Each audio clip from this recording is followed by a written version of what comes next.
चिंता संतानहंतारो यत्पादाम्बुजरेण वः स्वीयानान्तान् निजाचार्यान् प्रणमामि मुहुर्मुहुः यदनुग्रहतो जन्तुः सर्वदुःखातिगो भवेत् तमहं सर्वदा वन्दे श्रीमद्वल्लभनन्दनम् अज्ञानतिमिरान्धस्य ज्ञानाञ्जनशलाकया चक्षुरुन्मीलितं येन तस्मै श्रीगुरवे नमः।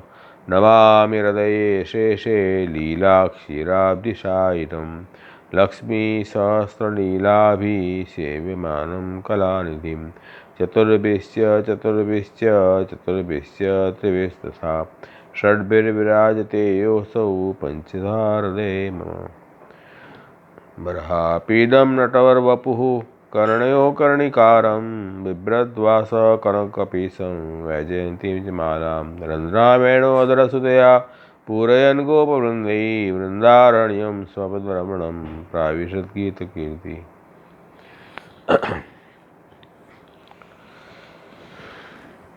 દસમા સ્કંદનો 29મો અધ્યાય આપણો ચાલી રહ્યો છે અને આગળના શ્લોકો બી થોડા કર્યા હતા આપણે. ત્રિવિધ નામાવલીના અમુક નામ પણ આપણે જોઈ ગયા હતા. તો આ 29મા શ્લોકથી દસમા સ્કંદનું ફલ પ્રકરણ શરૂ થાય છે અને એ ફલ પ્રકરણમાં રાસપંચાધ્યાયના 5 અધ્યાય પણ આવશે.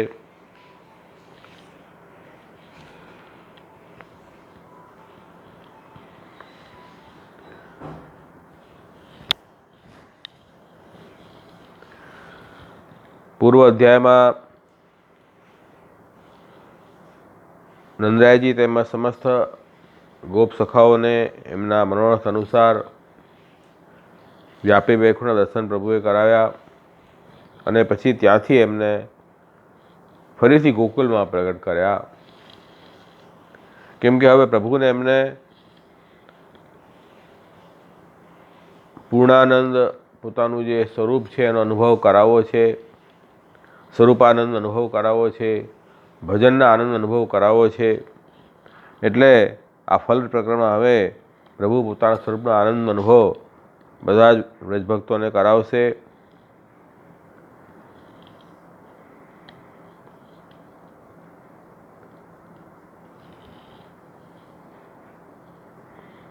વિષ્ણુ સહસ્રનામમાં નામ છે વેણુવાદ સ્મરક્ષોભ મત્ત ગોપી વિમુક્તિદ.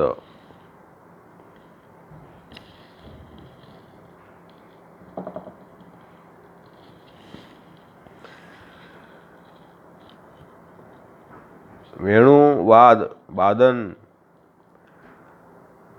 આપે અને એ વેણુવાદના સ્મરણના કારણે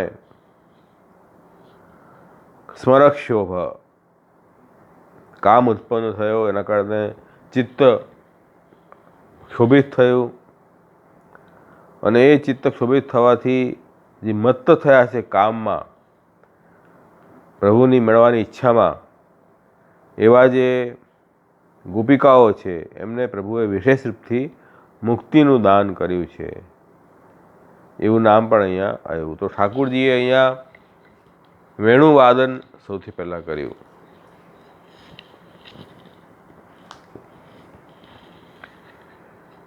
કેમ કે હવે પ્રભુને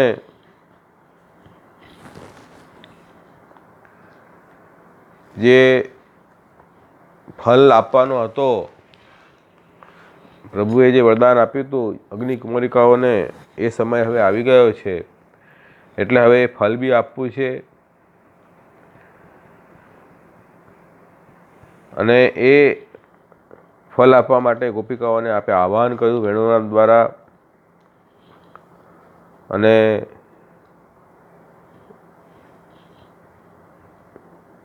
અલૌકિક વન સામગ્રી બધી પ્રગટ કરી. ચંદ્રમાં અલૌકિક પ્રગટ થયો. ઠાકુરજી પોતાનું સ્વરૂપ પણ શૃંગાર આદિ વિભાવયુક્ત સ્વરૂપ પ્રગટ કર્યું અને પોતાની જે વાણી છે એ સત્ય કરવાવાળા ભગવાન છે. સત્ય વાચે નમઃ. કે હવે આપણે શરદ ઋતુમાં શરદની રાત્રિઓમાં મહારાસ દ્વારા પ્રભુ સ્વરૂપનું આનંદનું દાન પોતાના ભક્તોને કરશે, એ વાત અહીંયા આવી. હવે નિશમ્ય ગીતમ તરંગવર્ધનમ વ્રજસ્ત્રીય કૃષ્ણગૃહિત માનસા આજગુ અન્યોન્યમ અલક્ષિતોદ્યમા સયત્ર કાંતો જવલોલ કુંડલા. પ્રભુનો તો વેણુનાદ સાંભળીને, એ કામવર્ધક ગીતને સાંભળીને જેમનું મન ઠાકુરજીમાં જ લાગી ગયું છે, એવી વ્રજની સ્ત્રીઓ પરસ્પર પોતાને સૂચના નથી આપી રહ્યા કે આપણે જવું છે. પોતે સ્વતંત્ર રીતે જ વેણુનાદ સાંભળીને અને પ્રભુની આગળ પધાર્યા, જ્યાં ઠાકોરજી બિરાજી રહ્યા છે, અને શીઘ્રતાથી આવ્યા, જલ્દી આવ્યા. એટલે એમના કાનના કુંડળ પણ ચંચલ થઈ રહ્યા હતા, હલી રહ્યા હતા, એવી રીતે આવ્યા છે. એટલે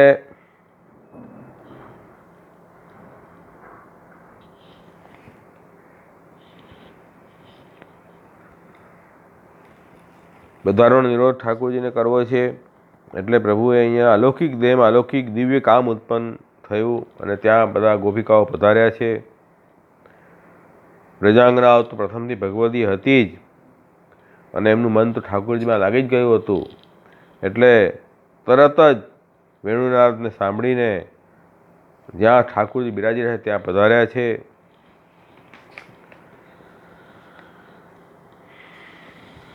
હવે કહી રહ્યા છે કે એટલી શીઘ્રતાથી આવ્યા કે એમને પોતાના દેહનું અનુસંધાન પણ નથી રહ્યું, એટલે શરીરનું દુઃખનું જ્ઞાન પણ ન રહ્યું.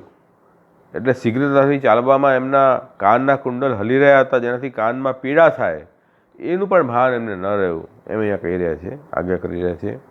અને એ આહવાન વખતે કુમારિકાઓથી અતિરિક્ત બીજી ગોપિકાઓ પણ આવી છે. એટલે ભગવાનનો નાદ સાંભળીને એમના અંતઃકરણમાં પ્રભુને મળવાની વિશેષ ઉત્કંઠા જાગી. એટલે કેટલાક તો ગાય દોતી હતી, અડધું ગાય દોવાનું છોડીને ભાગ્યા. કેટલાક સગડી ઉપર દૂધ મૂકેલું હતું, એ દૂધને નીચે ઉતાર્યા વગર જ ભાગ્યા. કેટલાક ખીર ઉકાળવા મૂકી હતી, એને છોડીને પણ દોડ્યા. આ પ્રકારથી પોતાનું કાર્યની પરવા કર્યા વગર ભગવાન પાસે દોડીને પહોંચી ગઈ.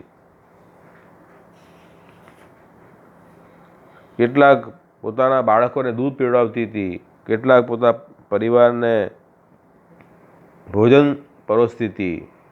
એ અડધું કામ છોડીને ભાગી. પતિઓની સેવા કરતે અડધો કામ છોડીને ભાગી છે. ઘણા લોકો ભોજન કરી રહ્યા હતા, પોતાનું ભોજન પણ છોડીને ભાગ્યા છે અને ભગવાન પાસે પહોંચી ગયા છે. કોઈ આંગણ લીપ રહી હતી, કોઈ ઉબટના કરી રહી હતી, કોઈ આંખમાં અંજન આંજી રહી હતી, પણ વસ્ત્ર આભૂષણ પણ ઉલટ પુલટ પહેર્યા અને ઠાકોરજીનું વેણુનાદ સાંભળીને પ્રભુ પાસે આવી ગઈ. અને વેણુનાદ શ્રવણ કરીને જ્યારે ગોપિકાઓ ભગવાન પાસે જવા લાગી, ત્યારે એમના પતિ, પિતા, પુત્ર, ભાઈ, બંધુ બધા એમને જવાથી રોક્યા કે હવે ક્યાં જાઓ છો? તો પણ એમનું મન તો ઠાકોરજી હરી લીધું હતું, એટલે રોકાઈ નહીં અને પ્રભુ આગળ પહોંચી ગયા. તો 10 પ્રકારની ગોપિકાઓ અહીંયા છે. 3 સાત્વિક, 3 રાજસ, 3 તામસ અને 1 નિર્ગુણ.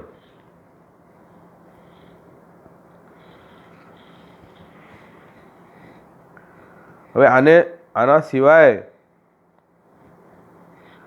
બીજી ભક્ત હતી જેમને ઠાકુરજીનો ભજનનો આનંદ અનુભવ, સુખનો અનુભવ લીધો નહોતો.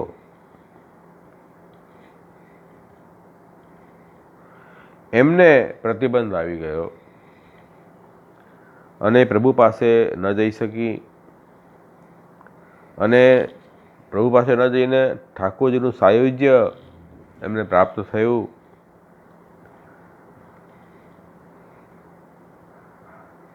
એ હવે આગળના શ્લોકમાં બી આવી રહ્યું છે.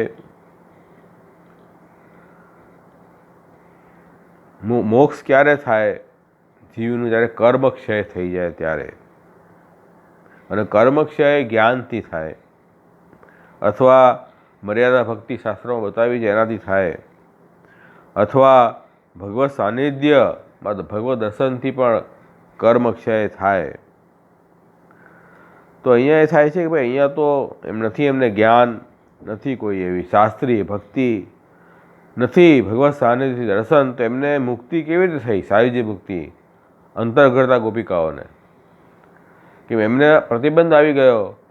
બીજી બધી ગોપિકાઓ તો વેણુનાથ સાંભળીને પ્રભુ પાસે પહોંચી શકી, પણ આ ગોપિકાઓને પરિવારનો પ્રતિબંધ આવ્યો, એ પ્રભુ આગળ પહોંચી ન શકી. એ શંકાનું નિવારણ હવે આગળ જઈને સુખદેવજી કરશે, કે એમનું પાપ પુણ્ય ક્ષય થવાના કારણે એ મુક્ત થઈ.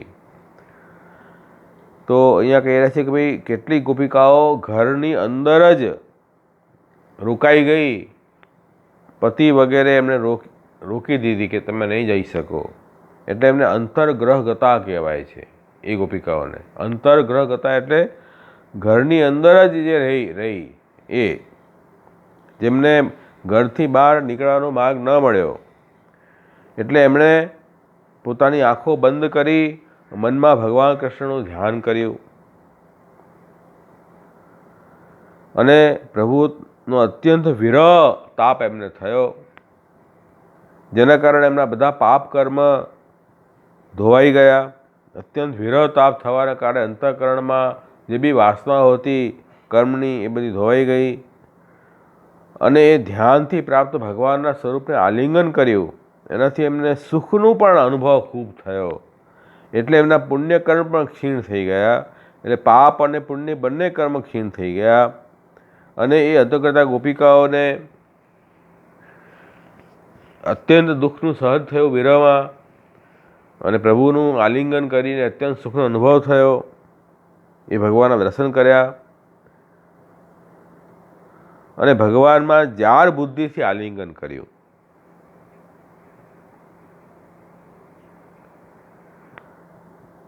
જાર બુદ્ધિ એટલે લોકમાં જેમ એક પ્રેમી અથવા એક પ્રિયતમા પ્રેમીને મળે એવા ભાવથી પ્રભુને મળ્યા, લૌકિક ભાવથી.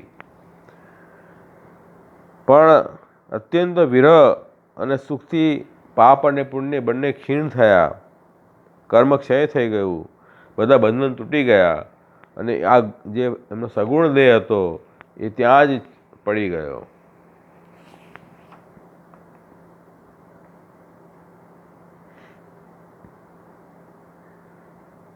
એટલે એમને પ્રભુના વિરહનું, પ્રભુ આગળ પહોંચી ન શકી એનું એટલું દુઃખ થયું વિરહ તાપનું. એ દુઃખની અહીંયા સમાનતા બતાવી રહ્યા છે કે જેમ કરોડો બ્રહ્માના કલ્પમાં કુંભિક પાક આદિ નરકોમાં જેટલું દુઃખ થાય છે, એવું દુઃખનો અનુભવ એમને પ્રભુના વિરહથી થયો. બોલો કેટલો ઊંચો એમનો અધિકાર હશે કે ઠાકોરજી પાસે ન પહોંચી શક્યા તો એમને મનમાં અત્યંત દુઃખ થયું પ્રભુ આગળ ન પહોંચવાનું. અને દુઃખમાં પણ અનુભવ કેવો થયો કે જાણે કોઈ નરકમાં ન નાખ્યા હોય કરોડો વર્ષ સુધી, એવો અનુભવ થયો. એના કારણે બધા પાપોનું ફલ ભોગ સમાપ્ત થઈ ગયું. એટલે મૂળમાં પ્રભુનો વિરહ જો આપણને અનુભવ થાય ને તો આપણે નિર્દોષ થઈ જઈએ. એટલે બ્રહ્મ સંબંધ કરવાથી જીવના દોષ કેમ દૂર થાય છે એનું કારણ શું? તો કે બ્રહ્મ સંબંધ એ વિપ્રયોગની દીક્ષા છે. આપણે બ્રહ્મ સંબંધમાં એ વાત પ્રભુને નિવેદન કરીએ છીએ કે હે ઠાકોરજી, હજારો વર્ષો સુધી હું આપથી અલગ થયો છું. અલગ થવાનું જે વિરહ દુઃખ છે એ પણ મને થતું નથી. એ ક્લેશનો આનંદ પણ અનુભવ થતો નથી. ઠાકોરજીનો તો વિરહ થાય, વિપ્રયોગ દુઃખ, એ દુઃખમાં પણ આનંદ છે. એવો હું જીવ છું. એટલે આપણે એ વિરહનો અનુભવ કરતો એ નિવેદન પ્રભુને કરીએ છીએ એનાથી આપણા દોષ ધોવાઈ જાય છે. તો આપણે નિવેદનનું સ્મરણ અવશ્ય નિત્ય નિયમથી કરવું, જેનાથી પ્રભુથી હું બાકીના સંસારના જે દુઃખ છે એ તો દુઃખ તો કાંઈ નથી. આપણે ઠાકોરજીથી દૂર થઈ ગયા એ જે દુઃખ છે એના સામે તો કોઈ દુઃખ ટકી શકે એમ નથી. એ એટલું મોટું મહાન દુઃખ છે. પણ સૌથી મોટું દુઃખ એ છે કે આપણને એ દુઃખનો અનુભવ બી થતો નથી. તો આપણે કેટલા દુઃખી જીવ છીએ. તો એ પ્રભુનો વિરહ રૂપી વિપ્રયોગનું દુઃખનો અનુભવ અવશ્ય જીવે કરવું જોઈએ. તો એ જ અહીંયા આજ્ઞા કરી રહ્યા છે. એના કારણે એમનું બધા પાપ કર્મ ક્ષીણ થયા અને પ્રભુનું ધ્યાન કર્યું. ધ્યાન કરવાથી પ્રભુનું આલિંગન કર્યું ધ્યાનમાં, એનાથી એમને પુણ્ય ફલનો ભોગ પણ પ્રાપ્ત થયો. એટલે ન પાપ રહ્યા ન પુણ્ય રહ્યા. એટલે કરોડો કલ્પમાં જે સ્વર્ગાદિનું જે સુખનો અનુભવ થાય એવો અનુભવ એમને ભગવત ધ્યાનથી આલિંગનમાં થયું. એટલે એના કારણે એમના પુણ્ય કર્મ પણ ક્ષય થઈ ગયા. એટલે પાપ અને પુણ્ય બંને ન રહ્યા. એટલે એમને સાયુજી મુક્તિ પ્રાપ્ત થઈ. એ ગુણમય દેહ નષ્ટ થયો એમનો. એટલે એ જે દેહ કર્મના કારણે જે દેહ બનેલું હતું એ દેહ નષ્ટ થયો અને ભગવત પ્રાપ્તિ એમણે કરી.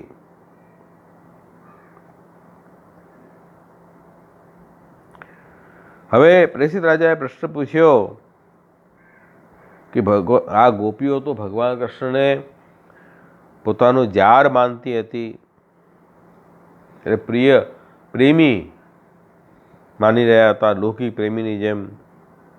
કૃષ્ણ બ્રહ્મ છે, ઈશ્વર છે એવું તો જ્ઞાન હતું નહીં. એવી સ્થિતિમાં એ ગુણબુદ્ધિવાળા ને એ ગુણનો પ્રભાવથી કેવી રીતે નિવૃત્તિ શાંતિ થઈ એમને, કેવી રીતે એમને મોક્ષ મળ્યું, એ પ્રશ્ન ઊભો થયો. તો ત્યાં શ્રી મહાપ્રભુજી હવે સમજાવી રહ્યા છે કે મોક્ષનું સાધન જે છે એ જ્ઞાન છે અને એ મોક્ષ મળવામાં ભક્તિ પણ કારણ છે. ભક્તિ અને જ્ઞાન બંને મુક્તિના સાધન છે.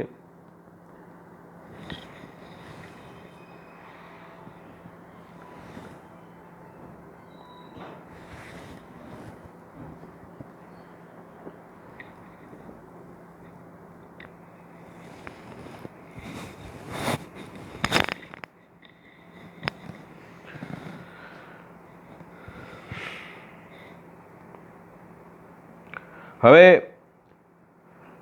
જ્યારે જ્ઞાન હોય, ભક્તિ હોય ત્યારે મુક્તિ મળી શકે. એટલે ભક્તિથી જ ભગવાનને આપણે પૂર્ણ રીતથી જાણી શકીએ છીએ, એમનું જ્ઞાન થઈ શકે છે. એ વાત ભગવાને ગીતાજીમાં પણ આજ્ઞા કરી છે. એટલે મર્યાદા માર્ગમાં તો જ્ઞાનથી જ મુક્તિ થાય છે. પુષ્ટિ માર્ગમાં જ્ઞાન અને ભક્તિ બંનેથી મુક્તિ મળે છે.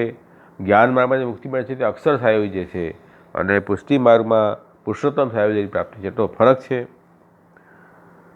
હવે આ ગોપીઓમાં ન તો જ્ઞાન છે ન ભક્તિ છે.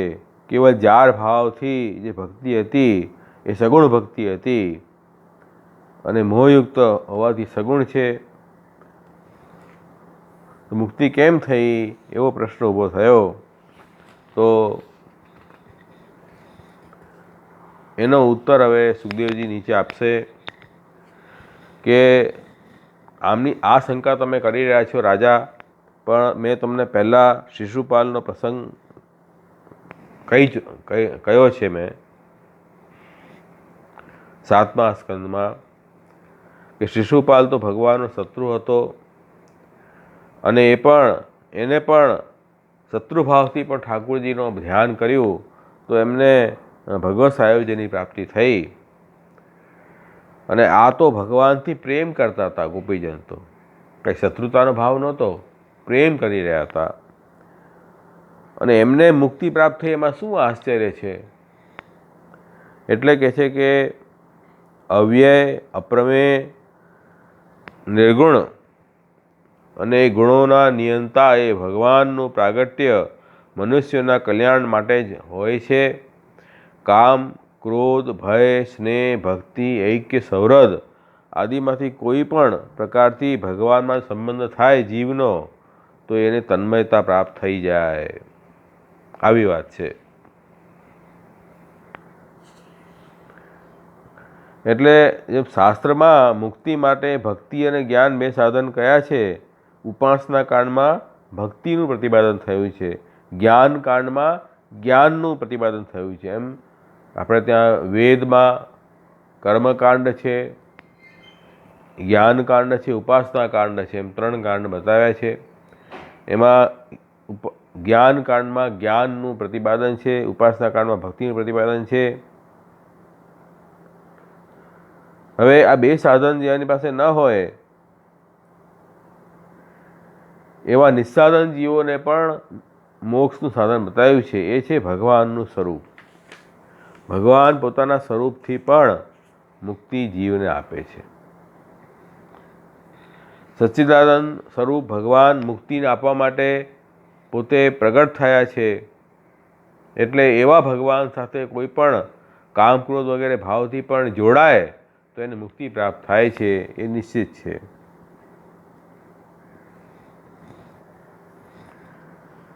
જ્ઞાન અને ભક્તિનું અંતમાં પ્રયોજન શું? તો કે ભગવાનને પ્રગટ કરવું. પણ ભગવાન যদি સાક્ષાત પ્રગટ જ થઈ ગયા છે તો પછી ભક્તિ અને જ્ઞાનનો શું ઉપયોગ રહ્યો? પછી તે ભગવાનથી જોડાવાની વાત છે.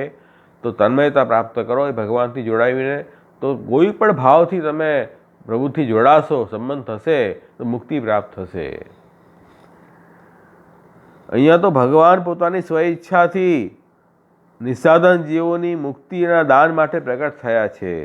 અહીંયા એટલે એ કૃષ્ણ અવતારમાં સર્વોદ્ધાર પ્રયત્નાત્મા કૃષ્ણ પ્રાદુર્ બભૂવ. અને આ ઈશ્વર ઈચ્છાનું કોઈ નિયામક નથી. પ્રભુ પોતાની ઈચ્છાથી પ્રગટ થયા છે. એટલે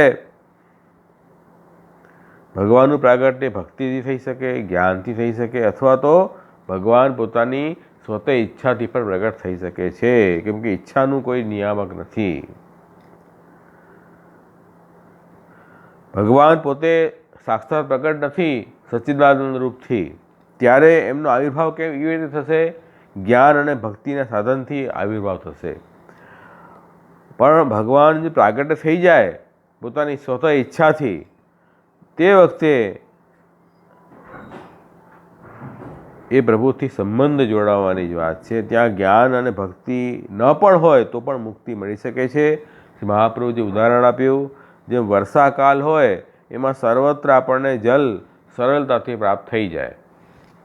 વર્ષાકાલમાં સરળતાથી આપણને જલ પ્રાપ્ત થઈ જાય છે. તો એનો મતલબ કે કૂવા અને તળાવનો ઉપયોગ કાંઈ નથી તે વખતે નથી વર્ષાકાલમાં, પરંતુ વર્ષાકાલ ન હોય ત્યારે એક કૂવા અને તળાવમાં સંગ્રહિત જલ હોય તે આખું વર્ષ કામ આવે. એવી રીતે પ્રભુનું જે પ્રાગટ્ય સમય હોય તે વખતે તો પ્રભુની પ્રાપ્તિમાં જ્ઞાન ભક્તિ ન હોય તો પણ પ્રાપ્તિ થઈ શકે છે, પણ અનવતાર કાળમાં તો જ્ઞાન અને ભક્તિથી જ પ્રભુનું પ્રાગટ્ય થઈ શકે છે. આ રહસ્ય શ્રી મહાપ્રભુજીએ આપણને અહીંયા સુબોધીમાં સમજાવ્યું છે. હવે સપ્તમ સ્કંદમાં એ વાત આવી કે શિશુપાલને ભગવાનમાં દ્વેષ હતો અને દ્વેષથી એને સાયુજી મુક્તિ પ્રાપ્ત કરી હતી. તો ભગવદ દ્વેષ રૂપ પાપ મુક્તિમાં પ્રતિબંધક છે, પરંતુ અહીંયા તો એ પાપ અને દ્વેષથી ભગવાનનું સ્મરણ, દ્વેષ કર્યો અને એ પ્રભુ બધી ઇન્દ્રિયોના સ્વામી છે એટલે કહે છે કે દ્વેષ કરાવવાવાળા પણ ભગવાન છે. અને ભગવાન લીલામાં એમણે આવો ભાવ રાખ્યો, એ ભાવથી પ્રભુનો સંબંધ એમને થયો અને સંબંધ થવાથી એને મોક્ષ થયો. તો આ તો ભગવાનમાં પ્રેમ કરી રહ્યા હતા ગોપીજનો, તો ઉલટો સારો ભાવ હતો, પ્રેમ કરી રહ્યા હતા. એમની મુક્તિ થાય એમાં શું આશ્ચર્ય છે?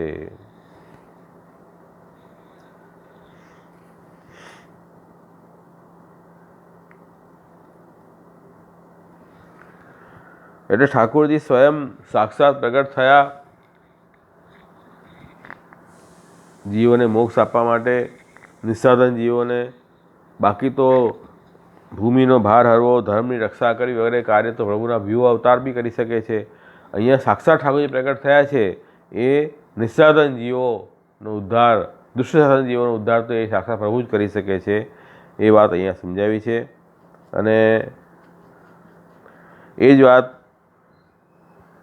પરીક્ષિત રાજાને સંબોધન કર્યું કે હે રાજા સુખદેવજી, રાજાનો મતલબ કે તમને તો, તમે રાજા પોતે છો, તમને તો ખબર છે કે પાલન કરવું એ આપનો ધર્મ છે. અને એ રાજા જે છે તે હંમેશા રાજા ન હોય તો પોતાના મંત્રી અને બીજા સેવકોથી પણ કાર્ય કરાવી શકે છે, પણ અસાધારણ કાર્ય હોય તો પોતે સ્વયં જઈને કામ કરે છે. એ પ્રકારથી પુષ્ટિ પુરુષોત્તમ સ્વયં પ્રગટ થયા છે તો અસાધારણ કાર્ય છે. નિસ્સાધન જીવોનો ઉદ્ધાર એ આપ કરે. તો એમાં કોઈ પણ ભાવથી પ્રભુથી જોડાય તો એ મોક્ષ આપવા માટે પ્રભુ પ્રગટ થયા છે. એ વાત અહીંયા કહી. અહીંયા બીજી વાત બતાવી કે અહીંયા 4 વિશેષણ પ્રભુ માટે વાપર્યા છે. અવ્યય, અપ્રમેય, નિર્ગુણ અને ગુણોના નિયંતા એવા ભગવાનનું પ્રાગટ્ય મનુષ્યના કલ્યાણ માટે થાય છે.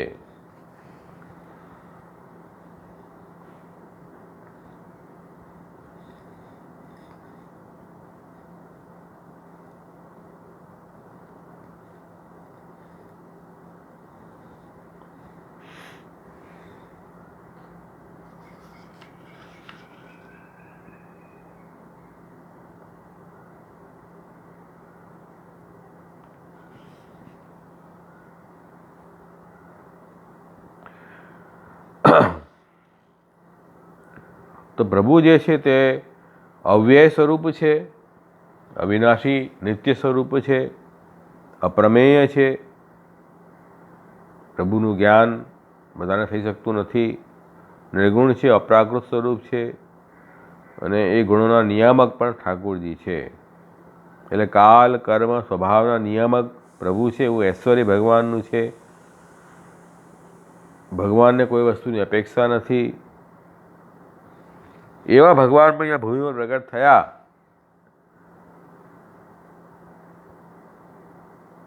તો પછી એનો મતલબ જ છે કે નિસ્સાધન જીવોનો મોક્ષ માટે પ્રગટ થયા છે. નહીં તો એવા અવ્યય, અપ્રમેય, નિર્ગુણ અને ગુણાત્મા પ્રભુનું પ્રાગટ થવાનું કારણ શું અહીંયા? તો એનું કારણ છે કે મોક્ષ આપવા માટે જ પ્રગટ થયા છે ને એમને કોઈની અપેક્ષા નથી. તો નિર્ગુણ સ્વરૂપ છે, અપ્રમેય છે, સ્વતઃ ઈચ્છાથી પ્રગટ થયા છે, એમનું જ્ઞાન થવું મુશ્કેલ છે, નિત્ય સ્વરૂપ છે. એટલે કહી રહ્યા છે કે કોઈ પણ ભગવાન અવ્યય હોવાથી ક્રિયાના વિષય બની શકતા નથી. અપ્રમેય હોવાથી જ્ઞાનના વિષય ભગવાન થઈ શકે નહીં. કેમ કે જ્ઞાનનો વિષય જે કોઈ લૌકિક વસ્તુ હોય એ આપણા જ્ઞાનનો વિષય બને. ભાઈ આ વસ્તુનું મને જ્ઞાન થયું. ઠાકોરજી તો અપ્રમેય છે તો જ્ઞાનનો વિષય ઠાકોરજી ન બની શકે. જ્ઞાનના વિષય આપણે બધા છીએ, ભગવાન ન થઈ શકે. અને ભગવાન નિર્ગુણ છે એટલે નિર્ગુણ હોવાથી પ્રાકૃત દેહ વગેરેથી સેવાનો વિષય પણ ભગવાન ન બની શકે. અને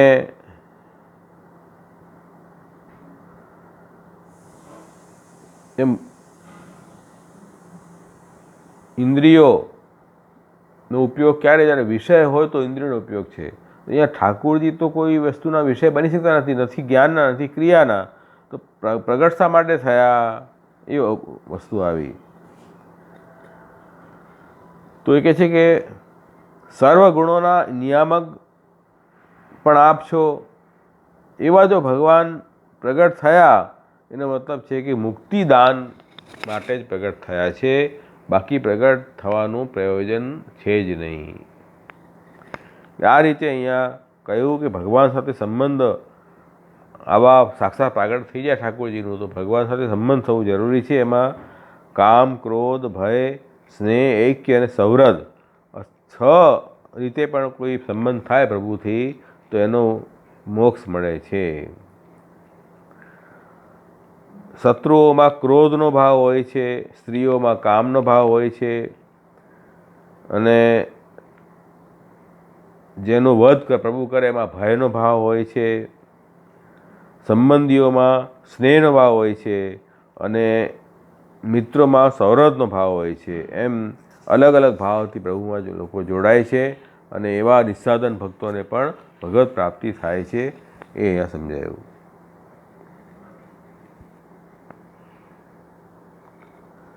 તો હવે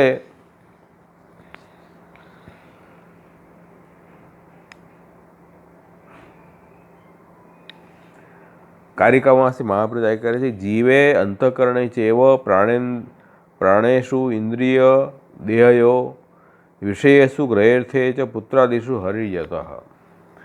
એટલે તાદૃશી ભાવના કુર્યાત કામક્રોધાદિ યથા પૂર્વ પ્રપંચ વિલયો યથા જ્ઞાને યથા યત. કોઈ પણ મનુષ્ય જ્યારે ભગવાનની ભાવના કરે છે ત્યારે એ ભાવના ચરમસીમા પર પહોંચી જાય, ઠાકોરજીની ભાવના, ત્યારે એ જીવના અંતઃકરણ, પ્રાણ, ઇન્દ્રિય, દેહ બધામાં ભગવાનનો આવેશ થાય છે. એટલે કામ ક્રોધાથી તીવ્ર ભાવના જ્યારે ભગવાનની કરે તો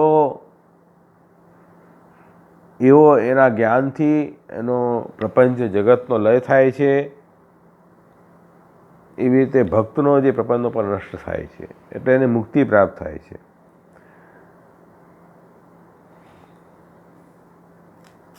એટલે અજન્મા યોગેશ્વરના પણ ઈશ્વર, ઐશ્વર્યાદિ 6 ગુણવાળા જે ભગવાન છે એ કૃષ્ણમાં કોઈ પ્રકારનું આશ્ચર્ય ન કરો, કેમ કે જગતનું મોક્ષનું કારણ પણ એ ભગવાન જ છે.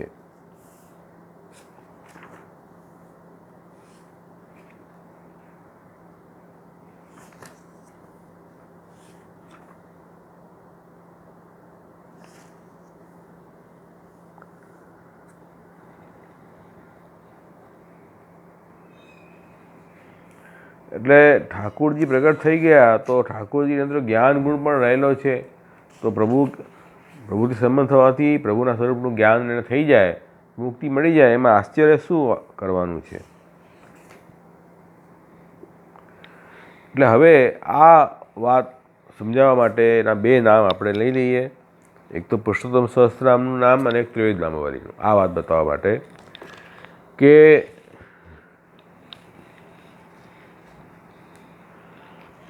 વેણુવાદ સ્મરક શોભ મત્ત ગોપી વિમુક્તિદા.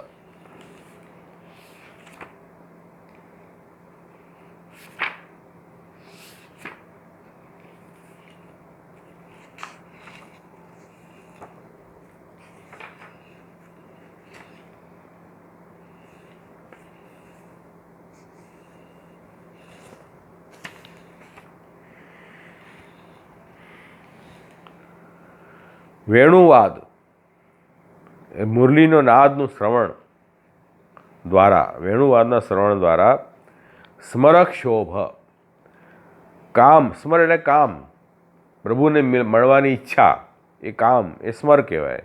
એ કામ વિકારથી જે ક્ષોભ થયો જેમને ચિત્તમાં અને એનાથી એ મદોન્મત્ત બની ગઈ, મત્ત એવી જે ગોપિકાઓ,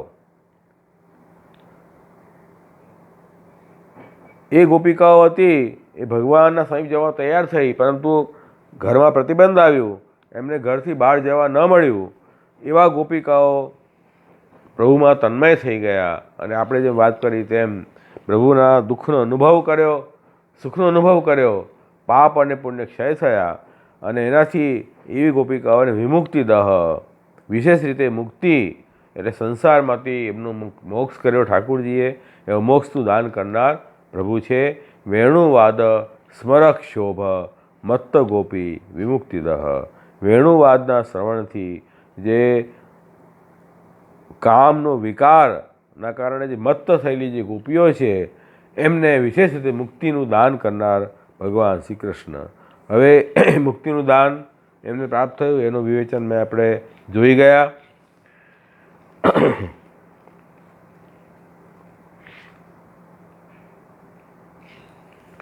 અને એવું જ નામ ત્રિવેદ નામાવલીમાં પણ છે. કામનમત્ત ગોપાંગના મુક્તિદાત્રે નમઃ.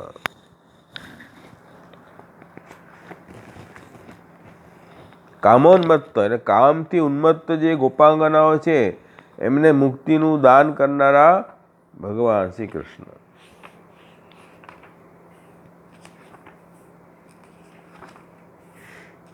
તો આવી નામ આપણે જોયું. એટલે નિશમ્ય ગીત એ વેણુવાદ સાંભળીને ગીતસ્ય અનંગવર્ધન મુક્તમ ઇતિ, એ સાંભળીને એમને કામ ઉત્પન્ન થયું, વર્ધન થયું. તત્શ્રવણેન તાદૃશ ઉદ્બુદ્ધ કામ તેન ઉન્મત્તા, એ કામના કારણે ઉન્મત્ત કેવું કે દેહાદિ અવધાન રહિતા, દેહાદિનું અનુસંધાન પણ ન રહ્યું એ ગોપિકાઓને, એવી જે ગોપાંગના હતી એમને પણ મુક્તિનું દાન કરનારા ભગવાન શ્રી કૃષ્ણ છે. એનું અહીંયા અયમ ભાવ કૃષ્ણ ગૃહિત માનસ ઇત્યત્ર માનસ ઇતિ ઉપલક્ષણમ, એમનું મન તો ઠાકોરજીમાં હતું એ ગોપીઓનું. એવો પ્રભુમાં મનવાળી ગોપિકાઓએ વેણુનાદ સાંભળ્યું. એનાથી કેવલ મન જ નહોતું, દેહ ઇન્દ્રિય પ્રાણ અંતઃકરણ બધું જ એમનું ઠાકોરજીમાં હતું. એમ કહી રહ્યા છે સર્વ એવ સ્વસ્મિન ગૃહિતા ઇતિ, બધું જ ભગવાનમાં જ હતું, કૃષ્ણાત્મિકા હતી. એટલે તદંતિકમ આજગમુ ઇતિ બ્રહ્મેવસન બ્રહ્મ આપી હતી, બ્રહ્મ થઈને બ્રહ્મરૂપ થઈ ગઈ ગોપિકાઓ. ઇતિ યુક્ત રૂપા મુક્તિ એવ દત્ત ઇતિ, એ રીતે મુક્તિનું દાન જ થયું છે એમને, કેમ કે એ બ્રહ્મમય થઈ ગઈ હતી ગોપિકાઓ. અથવા આત્મના પ્રથમા લીલા ઇતિ યુક્તત્વાत् પ્રથમમ ભક્તાનામ આત્મનૈવ આનંદમ પૂરિતવાન ઇતિ ઉત્તમ વિવરણે, એટલે ઠાકોરજીએ એમને આત્માથી જ આનંદનું દાન કર્યું. કેમ કે દેહ ઇન્દ્રિયથી તો જઈ ન શકી, ઠાકોરજીને આત્માથી પ્રભુનો અનુભવ એમને કરાયો. એટલે મુક્તો આત્મન એવ આનંદ અનુભવ, મુક્તોને તો આત્માથી જ આનંદ અનુભવ થાય છે. નતું દેહેન્દ્રિયાદિ નામ ઇતિ, દેહ ઇન્દ્રિય તેમની ત્યાં છૂટી ગઈ, સગુણ દેહ તો પડી ગયો, એટલે આત્માથી જ એમણે પોતે ભગવાન અનુભવ કર્યો. પરંતુ વિશેષ શું છે? યદત્ર મુખ્યત્વેન પ્રથમ આત્મનેવ પશ્ચાત સર્વ ઇન્દ્રિયાણામ ઇતિ, આમાં વિશેષતા શું કરી કે પહેલાં તો આત્માથી અનુભવ કર્યો અને પછી એમને બધી ઇન્દ્રિયોથી પણ અનુભવ થયો. એતેન યા મુક્તિ કામાદિ વિષય ત્યાગેન જ્ઞાન ભક્ત્યાદિ સાધનૈ કશ્ચિત ભવતી સા અત્ર બાધક કામાદેવો જાતા ઇતિ. શું કહી રહ્યા છે કે ભાઈ મુક્તિ તો કામ વગેરે ક્રોધ વગેરેનો ત્યાગ થાય અને જ્ઞાન ભક્તિનું સાધન થાય ત્યારે મુક્તિ મળે. અહીંયા તો જે કામ ક્રોધ જે મુક્તિમાં બાધક છે એવા ભાવથી જ એમને મુક્તિ પ્રાપ્ત થઈ, કેમ કે ઠાકોરજીનું સાક્ષાત પ્રાગટ્ય થઈ ગયું હતું અને પ્રભુથી સંબંધ જોડાયો, એના કારણે એમને પ્રભુએ મુક્તિ આપી. એટલે આ દેહ છોડીને નવીન દેહ પ્રાપ્ત થયું. એટલે પહેલાં કેવલ આત્માથી અનુભવ થયો, પછી નિત્ય લીલામાં પ્રાપ્ત થઈ, ત્યાં એમને નવીન દેહ પ્રાપ્ત થઈ, નવીન દેહ ઇન્દ્રિયથી એમને અનુભવ થયો પાછળથી. એવા એ ગોપિકાઓનું અહીંયા વિવરણ છે. કામોન્મત્ત ગોપાંગના મુક્તિદાત્રે નમઃ ઇતિ. એવમ બ્રહ્મ પ્રાપણાનંતરમપી, હવે કે છે કે પુરુષોત્તમ સહસ્ત્રનામમાં એ નામ આવ્યું છે કે જે સર્વાત્મભાવવાળી ગોપિકાઓ હતી, જેને જાર ભાવ નહોતો પ્રભુમાં, એ લોકોને ઠાકોરજીનું પ્રાપ્તિ થઈ. સર્વભાવ પ્રાપ્ત ગોપી સુખ સંવર્ધન ક્ષમ સંત્યજ સર્વ વિષયાન ઇત્યાદિ ઉક્ત, એટલે સર્વાત્મ ભાવ બધા વિષયોને છોડીને અને પ્રભુને લૌકિક વિષય તરીકે નહોતા માનતા, પ્રભુને પોતાની આત્મા માનતા હતા. પ્રભુ બધાના સર્વાત્મા છે, ઈશ્વર છે એમ ભાવ માનીને જે લૌકિક વિષયોને છોડીને પ્રભુ પાસે આવી એવા જીવોની વાત કરી. એવા જે સર્વભાવ પ્રાપ્ત જે ગોપી છે એમને સર્વાત્મ ભાવેને પ્રાપ્ત જે ગોપિકાઓ પ્રભુની સન્મુખ ગયા એમને સુખ સંવર્ધન ક્ષમ, સુખ એટલે કહ્યું રાસોત્સવનું જે સુખ હતું એ સુખનું સરખી રીતે વૃદ્ધિ કરવામાં સમર્થ છે એવા ભગવાન શ્રી કૃષ્ણ. એટલે સર્વભાવ પ્રાપ્ત ગોપી સુખ સંવર્ધન ક્ષમ. એટલે આપણે બી ઠાકોરજીમાં સર્વાત્મ ભાવ રાખવો જોઈએ. એ સર્વાત્મ ભાવની ભાવના બ્રજભક્તો હતી એ કરી તો આપણને પણ એ સુખ નું દાન ઠાકુરજી અવશ્ય કરશે. એટલે એ આપણે આમાં કર્તવ્ય ખાસ જોવું જોઈએ કે સર્વભાવ એટલે સર્વાત્મ ભાવ પ્રાપ્ત, સર્વાત્મ ભાવથી જે પ્રાપ્ત થયા એટલે ઠાકોરજીની સમીપ ગયા છે. એવા જે ગોપીઓ છે એ ગોપીઓને સુખનું સરખી રીતે વર્ધન કરવામાં સમર્થ. એ સુખ કયું કે રાસ ઉત્સવમાં એમને પ્રભુએ પોતાના સ્વરૂપનો આનંદ અને ભજનનો આનંદનો અનુભવ કરાવ્યો છે. એ જ સુખનું દાન ઠાકોરજી કરવામાં સમર્થ છે. એ વાત અહીંયા બતાવી છે. તો એ અહીંયા પુરુષોત્તમ સહસ્રનામમાં નામ છે. પણ એની પહેલાં વાત એ છે કે ઠાકોરજી એટલી જલ્દી એ સુખ મહારાસનું સુખ ગોપીઓને નથી આપ્યું. એની પહેલાં શું આવ્યું કે એવમ બ્રહ્મણ પ્રાપણ અનંતરમપી તાસામ મન અભિલાષ તત અપી અધિક ફલ તદ અધિકાર પરીક્ષાર્થમ અગ્રિમ નામ આવું. હવે આ નામ આગળ આવી રહ્યું છે. કયું? મુક્તિ અધિક ફલ ગોપી મનોમોહકાય નમઃ.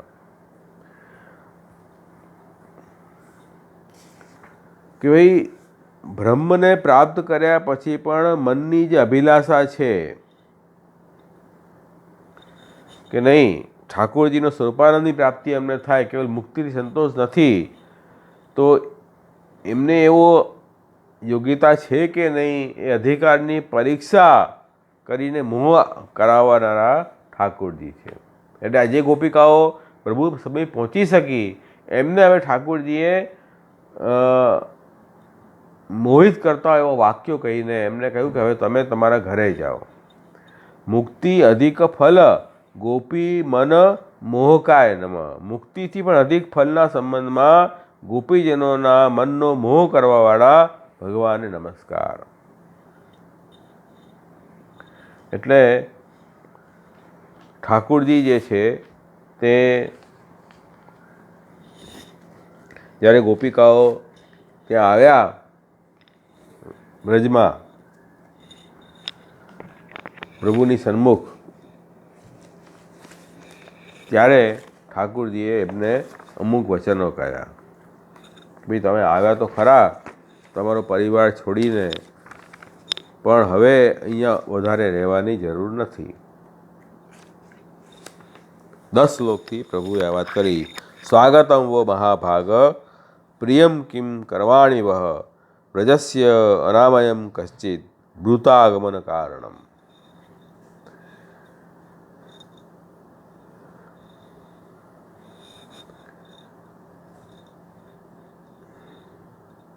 એટલે અહીંયા કહ્યું તા દ્રષ્ટવા આંતિક માયાતા ભગવાન વ્રજ યોષિત અવદત વદતામ શ્રેષ્ઠો વાચ પેશે વિમોહયન. જब ભગવાને કૃષ્ણે જોયું કે વ્રજની ગોપિકાઓ પોતાની નજીક સમીપમાં આવી ગઈ છે, એટલે ઠાકોરજીએ વિનોદભરી વાક ચાતુર્યતા વાપરી અને એમને મોહિત કરતા હોય એમ કહ્યું કે અહીંયા તમારું સ્વાગત છે, તમે આવ્યા, તમને પ્રસન્ન કરવા માટે હું શું કાર્ય કરું? વ્રજમાં બધું કુશળ મંગલ તો છે ને? અહીંયા આ સમયે તમે કેમ આવ્યા? શું આવશ્યકતા પડે અહીંયા તમે આવ્યા? એમ ઠાકોરજીએ એમને કહ્યું. અહીંયા ડાયરેક્ટ ફલનો અનુભવ નથી કરાવી રહ્યા ઠાકોરજી, પણ એમને ડિસ્કરેજ કરી રહ્યા છે પ્રભુ કે ભાઈ રાતનો સમય છે, અત્યારે આ સમય બહુ ભયાવનો છે અને એમાં જીવજંતુ ફરે છે, તમે વ્રજમાં જતા રહો તરત. રાત્રિના સમયમાં સ્ત્રીઓએ જંગલમાં રહેવું સારું નથી. તમને ન જોઈને તમારા પરિવારવાળા મા બાપ પતિ પુત્ર ભાઈ બંધુ તમને સૂતા સૂતા અહીંયા આવશે, એટલે એમને ભયમાં ન રાખો. અને તમે રંગબેરંગી પુષ્પોથી સરસ આ વનની શોભા તમે જોઈ લીધી, હવે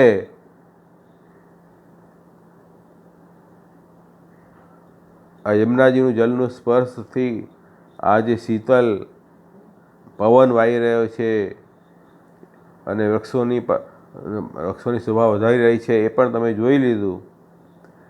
હવે તમે અહીંયા રોકાઓ નહીં, વધારે મોડું ન કરો, તમે વ્રજમાં પાછા જાઓ. તમે કુલીન સ્ત્રીઓ છો, સ્વયં સતી છો, પતિઓની સેવા કરો એ સતીઓનો ધર્મ છે. તમારા ઘરના નાના બાળકો અને ગાયના વાછરડાઓ એમને દૂધ પીવડાવો, ગાયને દૂહો, એટલે અહીંયા તમે વધારે ન રહો. તમે અહીંયા કેમ આવ્યો છે મને ખબર છે, તમે મારા ઉપર અત્યંત તમને પ્રેમ છે, એટલે એ પ્રેમને વશ થઈને તમે લોકો અહીંયા આવ્યા છો, એટલે એમાં કોઈ અનુચિત નથી. પણ તમારા માટે હવે યોગ્ય અહીંયા રહેવું, વધારે રહેવું યોગ્ય નથી. જગતના બધા પશુ પક્ષી મને પ્રેમ કરે છે, મને જોઈને પ્રસન્ન થાય છે. તમે આવ્યા એ સાચી જ વાત છે, તે તમે પ્રેમ કરો છો એટલે અહીંયા આવો જ, પણ હવે વધારે ન રોકાવો. સ્ત્રીઓનો ધર્મ શું છે કે પોતાના ભાઈ બંધુની નિષ્કપટ ભાવથી પતિની સેવા કરે, પોષણ કરે. એટલે પાતકી પતિને છોડીને કોઈ પણ પ્રકારથી પતિનો ત્યાગ ન કરવો. ભલે ખરાબ સ્વભાવવાળો હોય, વૃદ્ધ હોય, મૂર્ખ હોય, રોગી હોય, નિર્ધન પણ કેમ ન હોય. એટલે કહી રહ્યા છે કે કુલીન સ્ત્રીઓએ તો માટે તો આ જાર પુરુષની સેવા નિંદનીય છે. એટલે તમે મને પ્રેમી તરીકે માનીને અહીંયા આવ્યો છો, તમે તો સતી છો, કુલીન સ્ત્રીઓ છો, તમારા માટે આ ધર્મ નથી. આ તો કુકર્મ છે અને તુચ્છ અને ક્ષણિક છે. એટલા માટે આ ભયનો હેતુ બની જશે. અને ગોપીઓ એકવાર સાંભળી લો, શ્રવણાદ દર્શનાદ ધ્યાનાદ મયી ભાવો અનુકીર્તનાદ ન તથા સન્નિકર્ષેણ પ્રતિઆતો તતો ગૃહાન. ભગવાન કહી રહ્યા છે કે મારી લીલા અને ગુણોના શ્રવણથી, રૂપના દર્શનથી અને બધાના કીર્તનથી અને ધ્યાનથી મારા પ્રતિ જેવો અનન્ય પ્રેમની પ્રાપ્તિ થાય છે, એવી પ્રેમની પ્રાપ્તિ મારી સમીપમાં રહેવાથી થતી નથી. એટલે તમે લોકો હવે ઘરે જાઓ અને મારા લીલા ગુણ સ્વરૂપનું શ્રવણ કીર્તન કરો, સ્મરણ કરો. આ ઠાકોરજી સલાહ આપી. તો આ બધા વચનો શું છે? મોહ કરવાવાળા છે. મોહ કેમ કરવાવાળા છે કે ગોપીઓને કે તમે પાછા જાઓ. એક તો બોલાવ્યા ઠાકોરજીએ, હવે કે તમે પાછા જાઓ. તો આ મોહિત કરનારા વચનો છે. એટલા માટે અહીંયા નામ આવ્યું મુક્તિ અધિક ફલ ગોપી મનો મોહકાય નમ. મુક્તિ અધિકમ ફલમ કયું છે? સાક્ષાત સ્વરૂપ સંબંધ, એ મુક્તિ અધિક ફલ છે. એમાં એ ફલમાં ગોપીના મનને મોહક કરનારા એવા ભગવાનને નમસ્કાર. એટલે આ બધા વચનોથી મોહિત કરી રહ્યા છે કે ભાઈ ગોપીઓનું મન ચલિત કરી રહ્યા છે કે તમે અહીંયા ન જાઓ, હવે તમે ઘરે જાઓ. તો આ મોહની વાત છે. હવે કહે છે ભગવાન તો અન્ય શ્રેષ્ઠતયા ભજનમ અયુક્તમ ઇતિ પરાવૃત્તિ વદતી. ભગવાન તો અન્ય શ્રેષ્ઠ છે, એટલે શ્રેષ્ઠ એટલે બધું જ વિશ્વ લીન થઈ જાય પછી કાંઈ બાકી બચે નહીં. પ્રભુ એકલા રહી જાય તો પ્રભુ તો ભજન કેવી રીતે કરશે? એકલા હોય તો ભજન ન થાય. એટલે કહે છે કે એટલા માટે જ ભગવાનનું નામ છે મુકુંદ. ભજતામ મુકુંદ મુક્તિ દદાતિ કરેચિત સ્મ ન ભક્તિ યોગમ. ભજન કરનારાઓને મુકુંદ ભગવાન મુક્તિ તો આપે છે, પણ ભક્તિ જલ્દી આપતા નથી. એટલે મુક્તિ પહેલાં આપી દીધી અંતર્ગતાને, તો તદ અન્ય ફલમ અધિકાર અભાવે ન દેયમ. એટલે જે અન્ય જેને ફલનો અધિકાર ન હોય એવાઓને ભગવાન જે છે તે પછી મુક્તિથી અધિક ફલ નથી આપતા. એટલે પ્રભુ જે છે તે આ બધા નિષેધ વચનોથી એમનું પરીક્ષા લઈ રહ્યા છે, મોહિત કરી રહ્યા છે. હવે ગોપીઓ શું જવાબ આપે છે? પણ ગોપીઓ જે છે તે પ્રભુના વચનથી મોહિત થશે નહીં.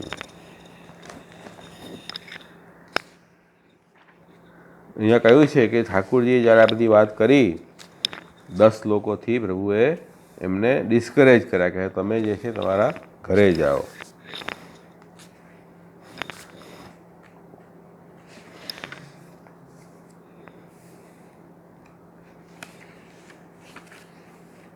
ત્યારે ગોપિકાઓને અત્યંત દુઃખ થયું મનમાં કે આ પ્રભુ એમને બોલાવ્યા અને હવે અમને જવાની વાત કરે છે. એટલે ગોપીઓને અત્યંત ચિંતા થઈ, એમની દશા બહુ બગડી ગઈ, વિષાદ થયું, ચિંતામાં પડી ગઈ, શોકથી નિશ્વાસ થવા લાગ્યો.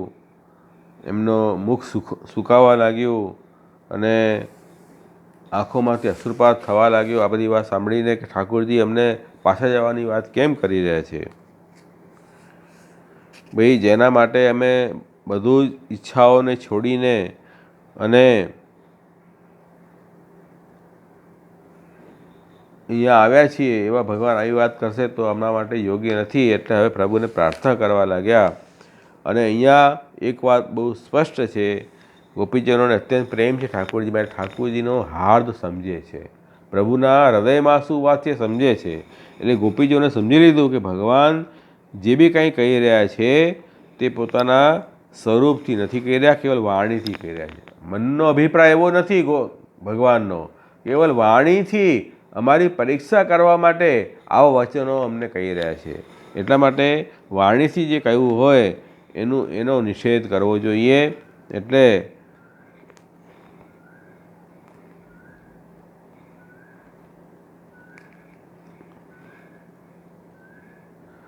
ગોપીજનોએ વિચાર કરી લીધો કે આ ઠાકોરજીએ જે વાત કરી છે એનો જવાબ અમારે આપવો પડશે, નહીં તો અમે મુખ્ય ફલથી વંચિત રહી જઈશું. એટલે અહીંયા 10 વાચનો ઠાકોરજીના છે કે તમે ઘરે જાઓ, અહીંયા નહીં રહો. તો વાક્યાનામ બાધવાક્યાની તાવંતી પ્રાર્થનાધિકા એકાદશ વિદાસ્તેન તાસામ વાચો જયંતી. તો ભગવાને જે ગોપિકાઓને ઉપદેશ આપ્યો, કયો ઉપદેશ આપ્યો? તમે ઘરે જાઓ, પરિવારની સેવા કરો, કમાઓ, પોષણ કરો તમારા પતિ પુત્ર ભાઈ બંધુનું, અહીંયા મારું ભજન કરવા ન આવો, મનમાં સ્મરણ કરજો. એ 10 શ્લોકોથી કર્યું. અને 10 શ્લોકોનો બાદ કરવા માટે, ખંડન કરવા માટે ગોપિકાઓએ પણ સામે ઉત્તર આપ્યા છે, પણ 11 શ્લોકોથી. એટલે કહે છે કે એ પ્રાર્થના વિશેષ ગોપિકાઓએ કરી, એ ગોપિકાઓનો જય છે. એકાદશ વિધાતેન તાસામ વાચો જયંતી. તો 11 વચનો અહીંયા કયા છે ગોપિકાઓએ, એક વચન વધારે કર્યું, એ ગોપિકાઓની જય છે અહીંયા. કે ઠાકોરજીનું જે ઉપદેશ હતા એ ઉપદેશ અમે કાઉન્ટર આર્ગ્યુમેન્ટ કરીને ગોપિકાઓએ સિદ્ધ કર્યું કે અમારે તો તમારી સેવા કરવું, ભજન કરવું, એ જ મુખ્ય ફલ છે, એ જ મુખ્ય ફલ છે. તમે આપ જે આજ્ઞા કરી રહ્યા છો એ વાત અમને માન્ય નથી. એટલે એ વાત ગોપિકાઓએ કરી. એ આપણે નેક્સ્ટ ટાઈમ જોશું કે ગોપિકાઓએ જે ઠાકોરજીને જવાબ આપ્યો છે અને જવાબથી પ્રભુ પોતે નિરુત્તર થઈ ગયા છે, તો એ ગોપિકાઓનો જય છે. એ જયના જે વાક્યો છે એ આપણે નેક્સ્ટ ટાઈમ જોશું.